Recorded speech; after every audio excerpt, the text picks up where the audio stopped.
Episódio número 1. Dá-me filhos, senão eu morro. Esse é o primeiro áudio de uma série de estudos sobre o tema identidade. Nosso objetivo é trilhar essa jornada em direção a essa revelação de quem nós somos, o que nos define, qual é a nossa verdadeira identidade. A Bíblia nos conta a história de Jacó, e em Gênesis 28, nós encontramos o relato daquele homem saindo da casa dos pais. Ele parte em direção à casa do tio materno, chamado Labão, e tudo isso porque ele se meteu numa enrascada. Como ele agiu ardilosamente contra o seu irmão mais velho, Esaú, se fazendo passar por ele e recebendo as bênçãos da primogenitura, que eram por direito do irmão, agora ele foi jurado de morte. Ou ele fugia para a casa do seu tio, ou ele corria grande risco. E ele foi. Houve um grande, bom encontro entre ele e sua prima Raquel. Na verdade, Jacó se apaixonou por aquela mulher tão linda. E depois de um mês convivendo na casa do seu tio, eles fecharam um acordo de trabalho. Jacó se comprometeu a trabalhar 7 anos para que ele pudesse ter a mão de Raquel. O tio aceitou e no final dos 7 anos, a Bíblia diz que Jacó, ele tinha vivido aqueles dias como se fossem poucos, de tanto amor que sentia por Raquel.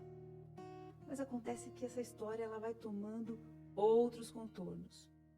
Naquele grande dia de núpcias, quando Raquel certamente estava ansiosa, provando o vestido, conversando com as suas amigas sobre como seria especial depois de 7 anos realmente ser recebida como esposa por Jacó, o pai entra no quarto e muda os planos.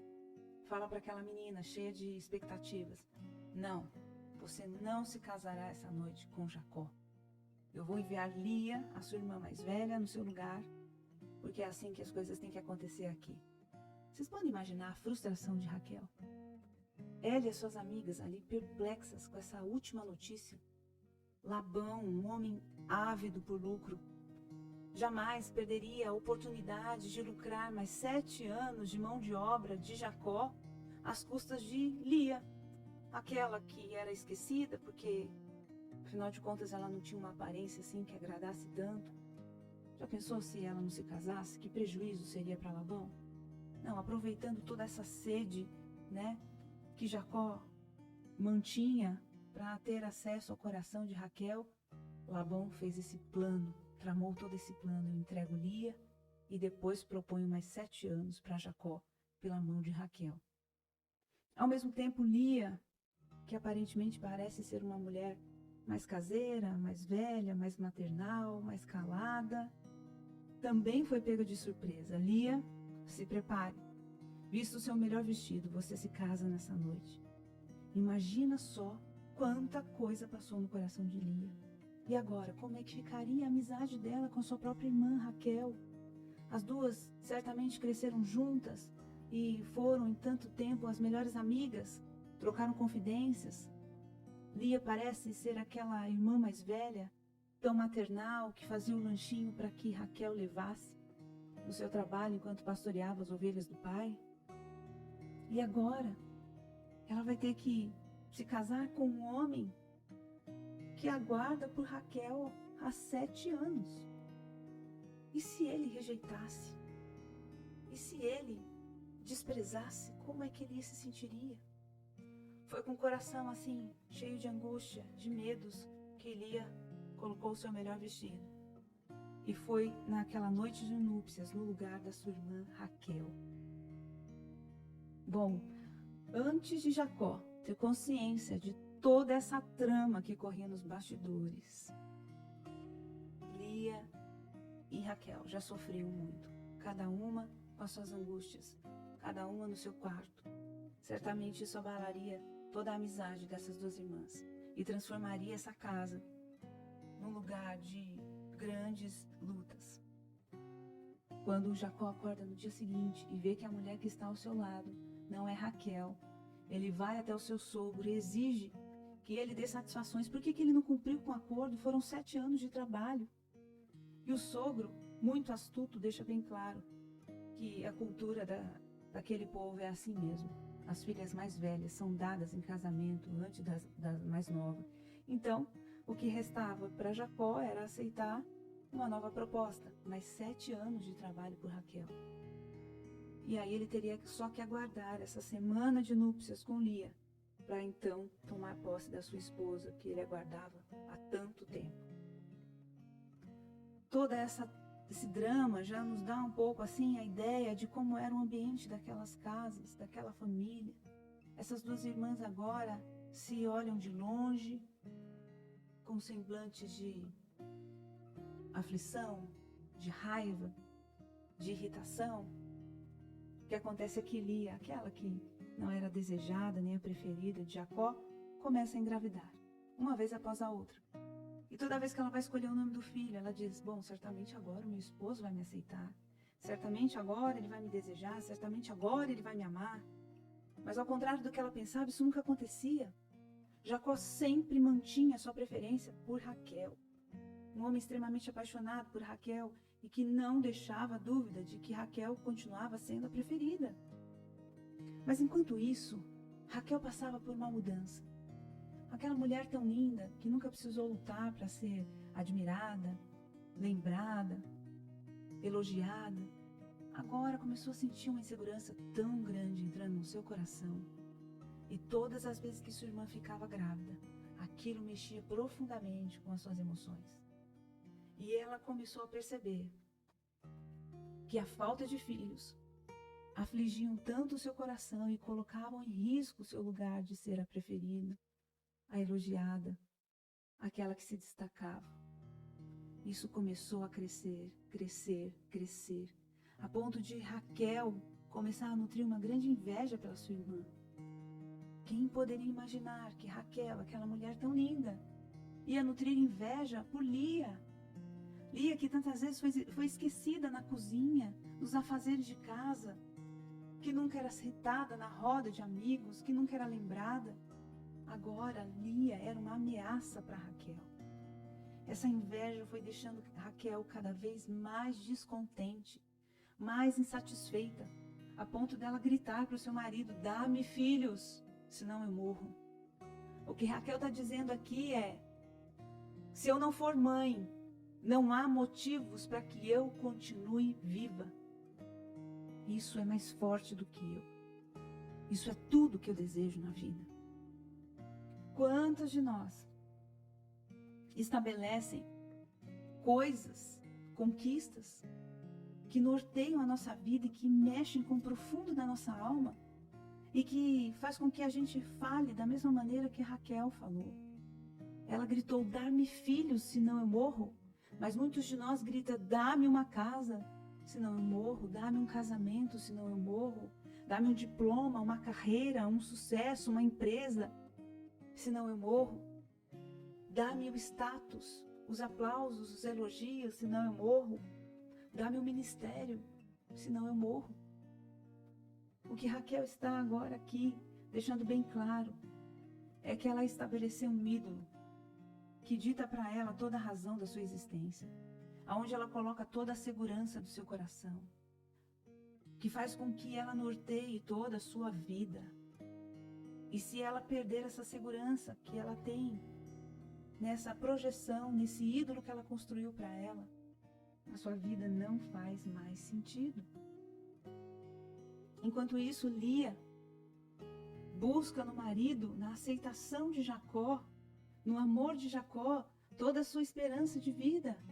Apesar de ter filhos e de ter vantagem nessa briga com a sua irmã, nessa rivalidade, nessa disputa, o seu coração ainda estava satisfeito. Porque para Lia, o amor de Jacó, do seu esposo, era aquilo que, na sua projeção, satisfaria toda a falta que o seu coração tinha. Era compensar essa rejeição que vinha de longos anos.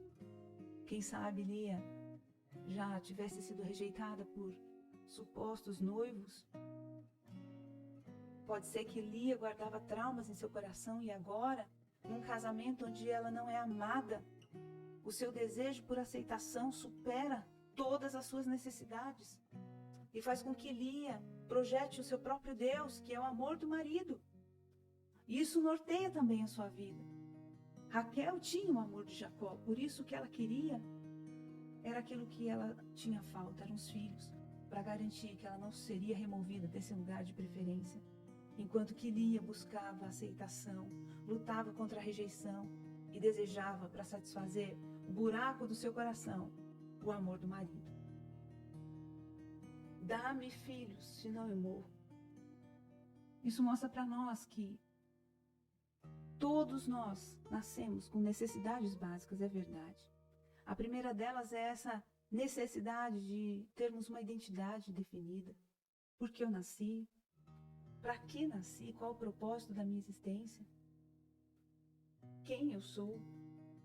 Também ansiamos pelo senso de segurança, de proteção, de sermos guardados, cuidados, protegidos. Tanto que quando uma criança está num supermercado e ela perde o contato visual com a mãe, ela entra em desespero, porque ela se sente vulnerável, se sente ali desprotegida, fragilizada, e só volta a ficar em paz quando ela reencontra a sua mãe. Todos nós temos níveis diferentes de segurança, de necessidade de sermos protegidos. Temos também a necessidade por afeto. Precisamos de expressões de amor, como, por exemplo, um abraço, o toque. Isso tudo comunica aceitação. A disciplina de um pai sobre o filho também comunica esse senso de proteção, de cuidado. Os limites, eles são como uma cerca que nos protege. E quando a criança, ela não é orientada por limites, quando ela não é disciplinada, ela se sente desprotegida. Ela sente a ausência desse amor que se manifesta através de limites, através da disciplina. Nós também precisamos de respeito, nascemos com a necessidade de sermos respeitados. E isso começa muito cedo, já no ventre da nossa mãe. E temos a necessidade de realizarmos algo, de construirmos alguma coisa. Desde muito pequeno, quando nós celebramos pequenas conquistas, como uma boa nota na escola, como a motivação diante de um trabalho bem feito, de uma pequena tarefa em casa, tudo isso vai construindo em nós segurança para que a gente tenha coragem de lidar com grandes desafios na fase adulta. Mas quando nós somos desmotivados desde muito cedo, cobrados com rigor desde muito cedo pelas pequenas tarefas, e não somos motivados e nem aprovados, isso gera em nós essa insegurança, essa paralisação, que faz com que a gente fique preso num mundo de falta de ação. E assim como qualquer um de nós, Lia e Raquel nasceram com todas essas necessidades básicas. Lia queria ter esse senso de segurança, Raquel também. Elas desejavam saber quem elas eram e buscaram identificar a sua própria existência, cada uma delas na sua maternidade. A maternidade usada para atrair o coração do marido, da perspectiva de Lia, e a maternidade usada para garantir o seu lugar de preferida no coração de Raquel. E isso tudo se tornou deuses muito frágeis, mas que acabaram cegando cada uma delas, porque a palavra do Senhor diz que os ídolos, eles vão nos deixando cegos, como eles de fato são. Isaías capítulo 6 e Salmo 135 traz para nós a realidade do que a idolatria provoca em nós. A Bíblia diz que assim como os ídolos, eles são deuses surdos, mudos e cegos, aqueles que o adoram se tornam semelhantes a eles.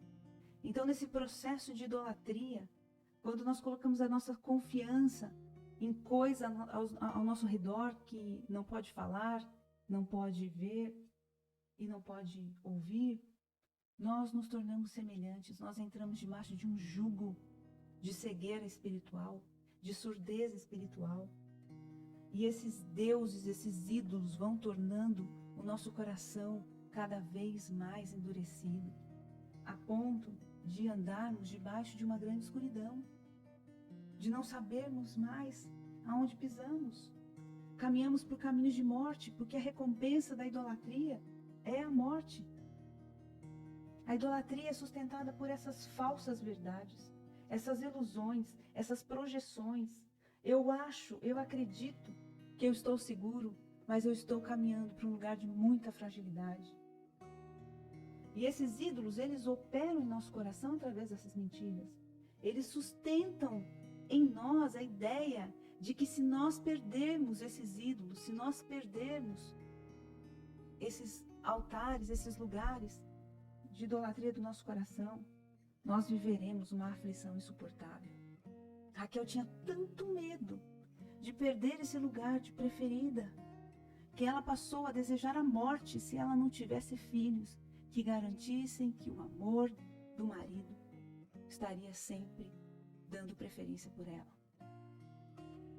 De igual modo, Lia buscava nortear a sua vida na ideia de que ela precisava da aceitação e do amor do marido para estar satisfeita, para ser feliz.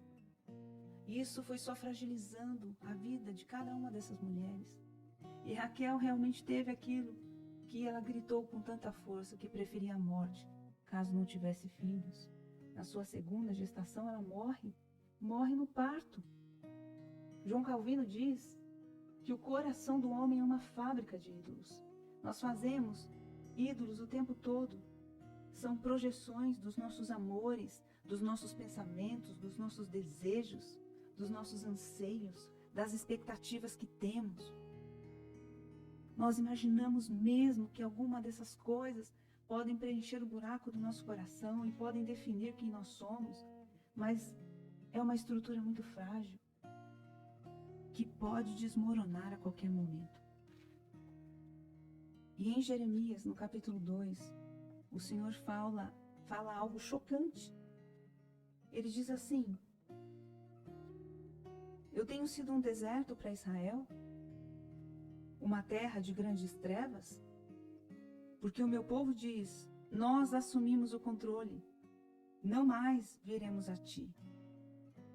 Aqui ele diz que há uma determinação do seu próprio povo de não buscá-lo. E isso nos explica por que nós construímos ídolos. Qual é a razão de Israel ter construído seus próprios ídolos? E o Senhor diz, a fala desse povo é, nós assumimos o controle, não viremos mais a ti. O que acontece é que há uma revolta contra Deus. Há uma independência de Deus. Há uma busca por autonomia, por independência, onde eu desejo viver a minha vida da minha própria maneira, onde eu não aceito me submeter à maneira de Deus. Por isso eu procuro os ídolos, porque os ídolos não vão exigir de mim o que Deus exige. Quando nós caminhamos com Deus, há princípios que o Senhor não negocia. Há determinações que são eternas e que Deus não vai abrir concessões sobre elas. E Deus trabalha conosco através de processos de obediência.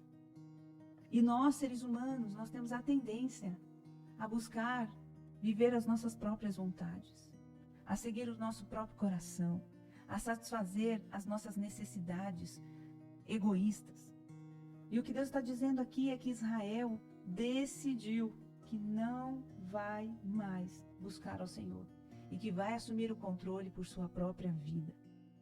Quantas vezes nós preferimos buscar ídolos e colocar a nossa confiança em ídolos porque é mais fácil. Não vai exigir de nós o que Deus exige.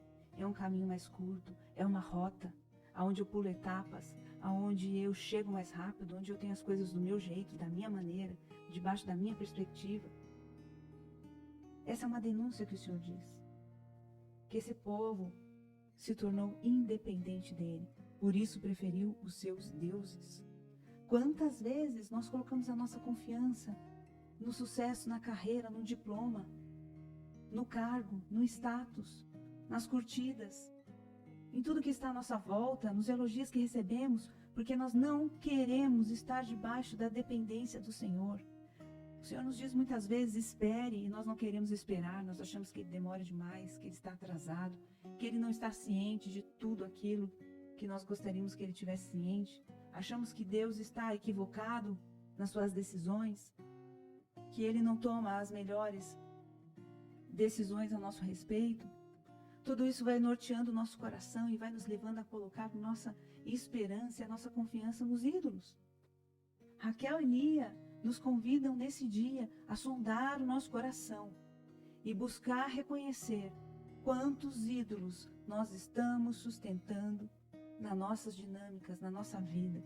Quantos de nós está fazendo exatamente a mesma coisa que Judá fez, falando a mesma coisa para o Senhor, dizendo ao Senhor abertamente: nós assumimos o controle, não se intrometa mais. Esse território, essa área da minha vida, eu assumo as rédeas, eu tomo o domínio, eu vou fazer do meu jeito. Isso é idolatria. Nós projetamos a nossa vida em cima desses ídolos e acreditamos que, independente da vontade de Deus, o sucesso da perspectiva dessa terra vai nos trazer a segurança que precisamos. E Deus continua lá em Jeremias 2 dizendo: alguma nação já trocou os seus deuses? Eles nem sequer são deuses, mas alguma nação fez isso? Mas o meu povo trocou a sua glória por deuses inúteis. Espantem-se diante disso, ó céus, fiquem horrorizados e abismados, diz o Senhor. O meu povo cometeu 2 crimes.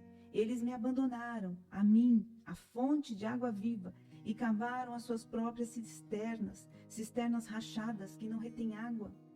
Olha que tremendo isso que Deus está falando. Está falando que assim como Judá abandonou o seu próprio Deus para colocar a sua confiança em ídolos, essa figura que Deus usou é exatamente isso. É como buscar água no meio de uma terra seca, buscar água numa cisterna, um lugar em que provavelmente tinha que ter água. Você caminhando num deserto, num dia quente, escaldante, você chega na cisterna e você sabe que lá vai ter água, mas quando você abre a tampa da cisterna, aquele lugar está vazio, não tem água nenhuma, porque são cisternas rotas em que não há água. Assim são as coisas em que nós colocamos a nossa confiança, a nossa esperança, a nossa devoção, o trabalho, a saúde, as projeções dessa terra, o sucesso da perspectiva humana. No dia de sede, quando você for lá, achando que vai encontrar água, que te traga refrigério, que sacia a sua sede, você não vai encontrar nada, a não ser uma cisterna rota, onde não para água. E Deus está dizendo: eu sou a fonte de águas vivas. Quantas vezes nós trocamos o nosso Deus, que é fonte de água viva, que mata a nossa sede, que refrigera a nossa alma, por coisas dessa terra que são tão frágeis, que são ídolos. Que nós possamos, nesse primeiro momento, analisando a reação e a busca desenfreada de Raquel e de Ruth por uma aceitação, por uma segurança. Esses ídolos que elas construíram, tão frágeis, que em nenhum momento trouxeram para elas a segurança que o coração delas desejava, que elas possam inspirar o nosso coração a tirarmos um tempo para avaliar aonde nós temos colocado a nossa esperança, onde temos projetado a nossa identidade, qual é a ilusão que alimentamos no nosso coração, o que achamos que vai realmente matar a nossa sede. Essas cisternas rotas em que nós estamos aguardando encontrar água, vai gerar o mesmo nível de frustração que essas mulheres encontraram naquelas soluções que elas imaginavam para cada uma das situações que elas viviam. Tanto Raquel, achando que o fato dela ser mãe supriria todo o medo dela de perder o seu lugar de preferência, e Lia, acreditando que quanto mais filhos gerasse para Jacó, garantiria que então ela conquistaria o coração de seu marido. Quais os medos que assolam hoje os nossos corações? Aonde temos colocado a nossa confiança? Quais são os ídolos que têm orientado o nosso coração? Que tem ocupado o lugar de Deus na nossa vida, na nossa casa, na nossa família?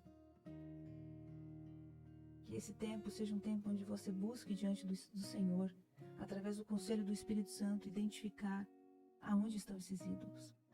É tempo de quebrarmos esses altares, de derrubarmos esses ídolos e voltarmos a restaurar altares de adoração ao único Deus, que é fonte de águas vivas, o único que pode matar a nossa sede. Então, durante essa semana, tire um tempo para orar, tenha um caderno onde você vai começar a anotar todos os insights que Deus vai te trazer. Leia os capítulos 27, 28 e 29 do livro de Gênesis, onde você vai encontrar essa narrativa que norteia a história de Jacó, e perceba as dinâmicas dessa família. Tente entender quanto nós podemos nos identificar com essas duas irmãs, com essas mulheres, nas suas fragilidades, nos seus medos, nas suas projeções, e que o Espírito que nos convence e que nos guia em toda a verdade esteja nos livrando, esteja denunciando qualquer estrutura de idolatria que tenha sido estabelecida nos nossos corações. Em nome de Jesus.